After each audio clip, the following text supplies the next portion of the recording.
Olá, amados e queridos do Pai. Estamos aqui reunidos, glória a Deus. Hoje eu quero ministrar sobre um tema bem importante, que a gente vai aprender também com isso.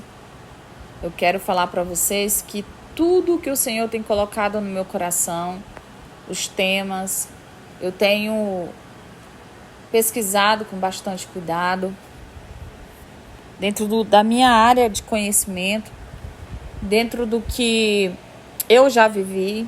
Então são experiências e para que possam despertar na gente os nossos valores interiores, para que a gente possa enxergar aquilo que a gente não enxergava. Então o tema hoje vai ser culpas invisíveis, prisões reais, libertando a alma do cárcere emocional. Esse estudo, ele é um estudo muito grande, mas eu vou tentar resumir ele assim, o mínimo, o máximo que eu puder. E no mínimo, aqui você vai sair revigorado e restaurado. E eu acredito que Deus vai te ensinar muito, assim como Ele me ensinou e trouxe respostas das quais eu procurava há anos dentro da minha jornada de amadurecimento cristão. Então, nós entendemos que a culpa, ela é um cárcere sem grades, mas de onde muitos não conseguem sair. E ela prende, ela paralisa, ela molda o nosso valor baseado no passado e não no que Deus diz o que somos. Então a definição de culpa é um sentimento gerado de consciência de erro, falha ou pecado. Pode vir por algo que fizemos ou que deixamos de fazer, ou até por algo que acreditamos ser a nossa responsabilidade, mesmo que não seja. Então, vou falar aqui um pouquinho sobre o cárcere emocional. A culpa, ela é um dos cativeiros mais silenciosos. Por quê? Porque ela não grita, ela sussurra. Ela sussurra constantemente. Ei, você falhou. Você não merece perdão. Você é isso aí. Você é isso aí que você está vendo. Então, eu quero trazer aqui algumas histórias e me basear dentro do que o Senhor me revelou aqui dentro do texto base bíblico. A gente entende que na estação em que os reis saíam para as guerras, Davi ele ficou no palácio. E Davi ele estava no auge mesmo. Um homem segundo o coração de Deus, mas bastou um momento fora do seu lugar para um deslize acontecer. Ele viu Betseba, desejou, adulterou, tentou esconder. Como se não bastasse, mandou matar Urias, o esposo de Betseba. E aí a culpa bateu? E que culpa, queridos. No início talvez não. Eu imagino aqui conjecturando, porque a Bíblia ela não relata muito sobre isso. Ela é bem clara. Então, ele tentou seguir. Mas a alma não consegue esconder da presença de Deus. Amados, o profeta Natan entra em cena. E ele conta uma parábola. E Davi, indignado com a injustiça da história, ouve esse homem. És tu. Aquele momento, a culpa o alcança como um avalanche. E ele rasga o coração e escreve o Salmo 51 ali. Ele não esconde, ele se desnuda diante de Deus e diz: contra ti somente pequei e fiz mal perante os teus olhos. Salmo 51, versos 4. O que nós entendemos aqui, que eu quero passar para muitas pessoas, a analogia da culpa como um cárcere, né? prisão, a gente entende que ela é uma cela pequena, escura, solitária. Eu vou dizer que a prisão, eu nunca passei por isso, mas eu entendo que, diante dos relatos, fazendo a obra há muitos anos atrás, eu vi muitas mulheres contando que ali dentro da prisão, além de ser escura, solitária, como eu aqui havia falado, corrigindo aqui, a gente vê nos olhos das pessoas quando falam que ali dentro, há alimentos, vozes de acusações, autojulgamento, paralisia emocional, sintomas do cativeiro da culpa, que é uma coisa bem interessante aqui para nós, a incapacidade de perdoar a si mesmo, autossabotagem. Olha, a autossabotagem é uma das ministrações que eu vou trazer em breve aqui. Também fala sobre o emocional.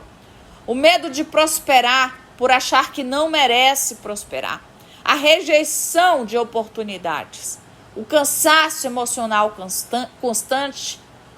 Eu estou falando isso aqui para vocês porque são relatos que me abateram durante um bom tempo, o qual eu não conseguia ter pensamentos que me elevavam a ser uma pessoa que eu pudesse pensar que eu era e sou capaz. Porque há momentos em nossas vidas em que a gente precisa se libertar de sentimentos, a gente precisa se libertar de situações e até mesmo desse sentimento chamado culpa, que é um sentimento que aprisiona, é um cárcere que ele não tem uma saída se você deseja fugir. E não dá mais para justificar, nem esconder atrás da dor o que você sente. Então a dor que você sente ou sentiu é porque às vezes o maior peso não é o que fizeram com você, mas o que você fez com os outros ou consigo mesmo. E chega uma hora em que não adianta vestir espiritualidade sobre a ferida, não adianta orar bonito por dentro, mas a alma grita por socorro. É preciso se rasgar, sabe, diante desse orgulho besta que mora dentro de nós. É preciso descer do altar da vaidade e entrar no lugar da verdade, confessar, pedir perdão, ouvir o que os outros têm a dizer. Queridos, é importante, mesmo que doa. Tem pessoas que machucam quando falam a verdade porque são duras, mas a necessidade de você ouvir a verdade, ela pode complementar algo vazio que está dentro de você. Porque a culpa, ela não se resolve com desculpas jogadas ao vento, mas com humildade, que entra no vale e começa a clamar. Senhor, me limpa. Senhor, me refaz. Senhor, me faz de novo uma nova pessoa. E o tempo de arrancar as raízes de amargura, as mazelas emocionais, as palavras ditas sem sabedoria. É tempo de você se colocar diante do Senhor. E não é tempo de se sabotar. Glória a Deus. Sabe aquele sentimento de vítimas, de você se vitimizar das coisas? Você não é, sabe, só vítima. Você feriu, você errou. E tudo bem você reconhecer isso. Porque a verdade, ela liberta. A verdade, ela traz razões as quais você até mesmo pode desconhecer. Mas a necessidade de você estar dentro de você, com a qual você precisa aplicar dentro de você, queridos, é muito alto. Então, queridos, precisamos o quê? Entender que Deus, Ele nos faz mais que vencedores, sabe? Há momentos em que a gente acha que tudo que a gente faz está certo. Reconhecer o erro, como Davi, Ele não tentou justificar, ele assumiu. Ele também clamou: cria em mim, ó Deus, de um coração puro. 51 versos 10, Salmos. Então, crer no perdão é crucial. Não é bem essa palavra que eu queria usar aqui para vocês, mas é isso. Sabe, se confessarmos os nossos pecados, ele é fiel e justo para nos perdoar. Deus, ele não só perdoa, ele limpa. Como está escrito em 1 João 1,9. Ele te faz andar sobre uma eternidade. E ele arranca os fardos. Porque Cristo já levou por mim e por você. Então, para de auto se sabotar. A culpa de transformação, ela precisa ser aceita primeiramente por você. Sabe, a gente tem essa questão de se autopunir por algumas coisas. O consciente, ele nos abate quando nós não tomamos um posicionamento o qual o nosso caráter, ele determinou para nós. Nós sofremos. Jesus, ele não veio para você, para que você viva se punindo, mas ele pagou um preço. E uma coisa que eu vou falar aqui para vocês: o seu erro não é ter o poder de matar o plano de Deus. O seu erro maior é permanecer preso naquilo que Deus já determinou para a sua vida. Então, nesse momento, coloque um hino que você ama. Feche os seus olhos. Pergunte ao Espírito Santo: existe algo que eu ainda carrego, que já fui perdoado, mas não me perdoei? Comece a declarar em um ato de libertação. Se você é perdoado, se você fez algo que você ainda não corrigiu. Sabe, queridos, o que eu estou falando aqui para vocês são coisas que eu utilizo para minha história e para minha vida. E que teve como é que eu vou falar para vocês? Uma reviravolta fortíssima na minha história. Sabe, a gente tem essa situação de às vezes, passar por adversidades e ficar se culpando pelas coisas que ainda não aconteceram. Se justificar, sabe? Não entendendo que Cristo já nos justificou. Talvez você carregue uma culpa por algo que aconteceu há anos. Um aborto, um abandono, um adultério, uma palavra dita no momento errado. Mas Deus te diz hoje: filho, filha, eu já te perdoei. Sabe por quê? Porque Deus não pune. Deus não pune, Ele quer que você crie. Deus quer que você crie dentro de você uma espiritualidade de intimidade com Ele. Deus, Ele não veio para te julgar, mas Ele veio para que você se arrependa. E eu vou falar aqui para vocês: quando nós vivemos do outro lado de uma situação que a gente desconhece por falta de amadurecimento, eu digo desconhece, tá, queridos? Porque eu até então não conhecia Cristo. Quando eu comecei a conhecer Jesus e entender os seus feitos sobre a minha história, eu descobri o poder da minha consciência.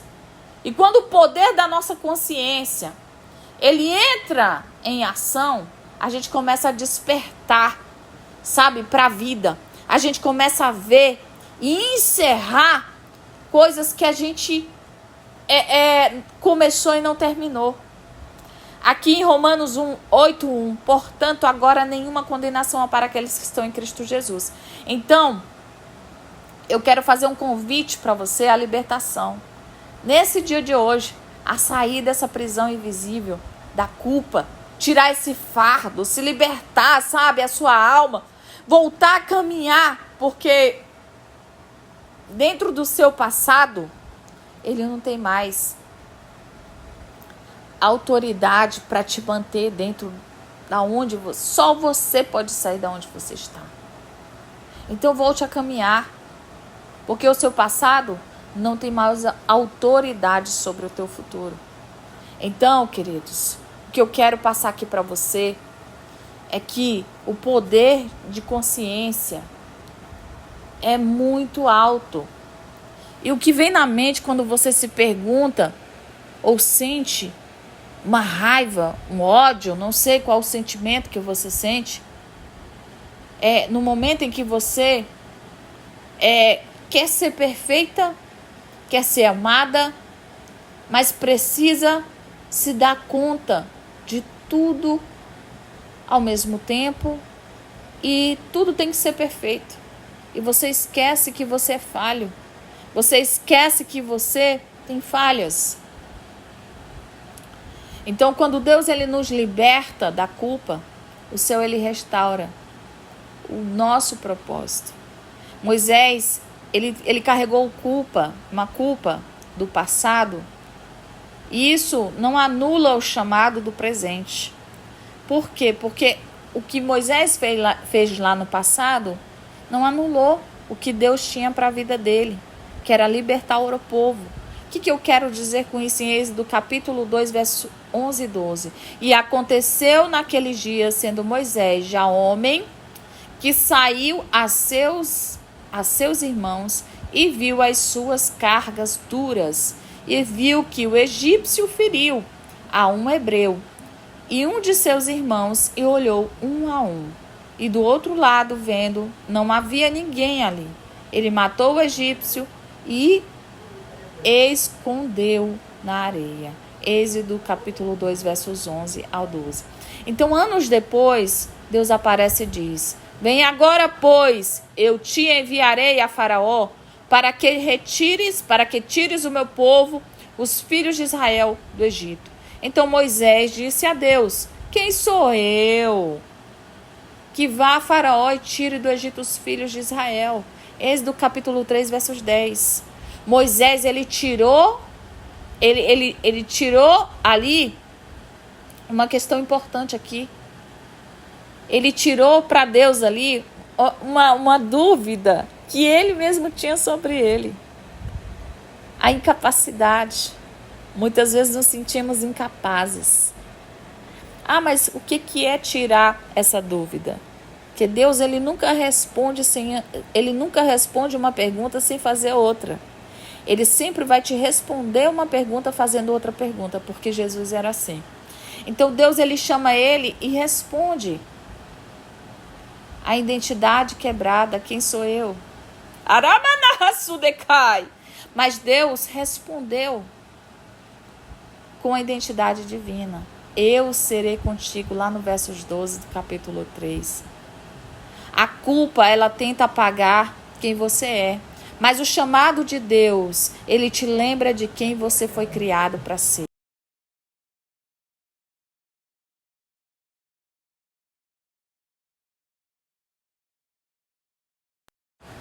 Glória a Deus, aleluias. Queridos, louvado seja Deus. Pedro, quando o amor é maior que a culpa, em Mateus 26, versos 75. E João capítulo 21, versos 15 ao 17. E lembrou-se Pedro das palavras de Jesus, e lhes dissera: antes que o galo cante 3 vezes, me negarás. E saindo dali chorou amargamente. Pedro, quando chorou amargamente, ele se afastou, mas a gente entende que Cristo ressurreto o encontra à beira do mar. Olha o que diz em João capítulo 21, versos 15. Depois de terem comido, Jesus disse a Simão Pedro: Simão, filho de Jonas, amas a mim? Mas mais do que estes, apacenta os meus cordeiros, apacenta as minhas ovelhas. Pedro, ele não ouviu um sermão, ele ouviu um convite de volta ao ministério.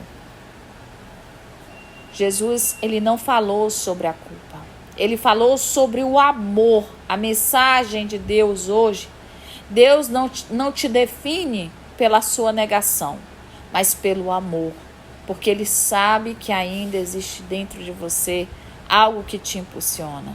Ele sabe que existe dentro de você algo que te faz vencer. Paulo, a culpa redirecionada para o propósito é algo muito forte. Em Atos 8, capítulo 8, versos 1 ao 3, Saulo consentia na morte de Estevão e Saulo assolava a igreja, entrando pelas casas e arrastando homens e mulheres, os encerrava na prisão. Ou seja, o que eu entendo aqui? Paulo, ele reconheceu o erro em 1 Coríntios capítulo 15, versos 9 ao 10, porque eu sou o menor dos apóstolos, não sou digno de ser chamado apóstolo, pois persegui a igreja de Deus, mas pela graça de Deus sou o que sou. Ou seja, a gente entende aqui que o passado de Paulo, que ele perseguiu até o dia em que a graça o alcançou. Ele perseguiu no passado, mas a graça de Deus foi alcançada sobre a vida dele. Então, queridos, é muito sério isso. Deus, ele está levantando pessoas aqui hoje, não com base no passado, mas com base do céu. Você não é o que você fez, nem o que fizeram com você. Você é o que o céu decretou para a tua história.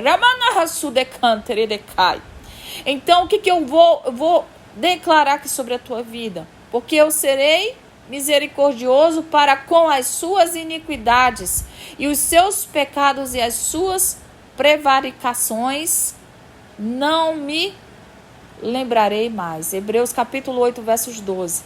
Deus, ele está desfazendo as algemas emocionais agora. Estão sobre a sua vida. Você não precisa mais esconder ou se culpar ou se castigar por algo de errado que você fez. Porque o sangue de Jesus já pagou por você. O que você está tentando quitar com sofrimento. Aleluia. Louvado seja Deus. Queridos, então a partir de hoje, louvado seja Deus. Vamos fazer uma oração aqui, porque eu creio.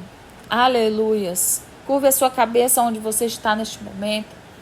Sabe o que eu penso? Que nós, muitas vezes, nós precisamos aceitar, sabe? Que nós somos importantes para Deus. Nós somos amados por alguém, por Deus. Porque nós, muitas vezes, nos limitamos ao longo da nossa vida. E precisamos entender que Deus nos ama. Amém? Vamos fazer uma breve oração? Faça essa oração comigo. Senhor, meu Deus e meu Pai, hoje eu não venho me esconder nada. Eu venho, Senhor, nu diante da Tua presença, exposta, cansada, mas estou aqui, Senhor, para, Senhor, me declarar a Ti, Senhor. Não dá mais para fingir que está tudo bem. Eu confesso os meus erros, atitudes que me machucaram, que eu machuquei os outros. E as palavras que saíram da minha boca feriram como uma espada. As escolhas que fiz, que romperam vínculos e até silêncios que causaram dor. Eu não quero mais justificar o que não tem justificativa. A partir de hoje, eu não sou vítima o tempo todo. Eu reconheço que eu também fui pedra, eu também feri, eu me arrependo no dia de hoje, porque eu sei que o Teu sangue é poderoso, mas eu não quero só Te pedir perdão, Senhor. Eu quero, Senhor, se for preciso, pedir perdão a mim mesma. Eu quero, Senhor, neste momento, ter coragem de ouvir a dor alheia, sem me defender. Senhor, me dá forças para me humilhar e reconhecer a verdade. Arranca de mim toda a culpa escondida, toda a autoacusação silenciosa, toda a raiz que me faz sabotar a minha felicidade. Deus, liberta a minha alma do peso e do e se, do por e se fiz isso. Senhor, me liberta disso. Me liberta do e se. Me liberta, Senhor, disso. E me enche da tua leveza e do teu perdão. Pai, ressignifica a minha história neste momento. E que os erros do passado não apaguem a beleza que o Senhor ainda vai fazer sobre a minha vida. Pai, eu renuncio agora à voz do acusador. Eu renuncio à autopunição. Eu renuncio à vergonha. Eu escolho te ouvir. Eu escolho, Pai, me dizer, vai e não peques mais. E a partir de hoje eu caminho em liberdade, com humildade, em nome de Jesus, com a tua presença, porque eu sei que eu sou perdoado. Eu sei que eu sou perdoada. Senhor, eu quero, Senhor, estar diante da tua presença, me perdoar e ser perdoado. E não mais fugir, não mais me esconder. Em nome de Jesus. Amém. Que Deus abençoe. Fique com Deus. Receba em nome de Jesus essa oração. E compartilhe com outras pessoas para que possam ser edificadas. Deus abençoe.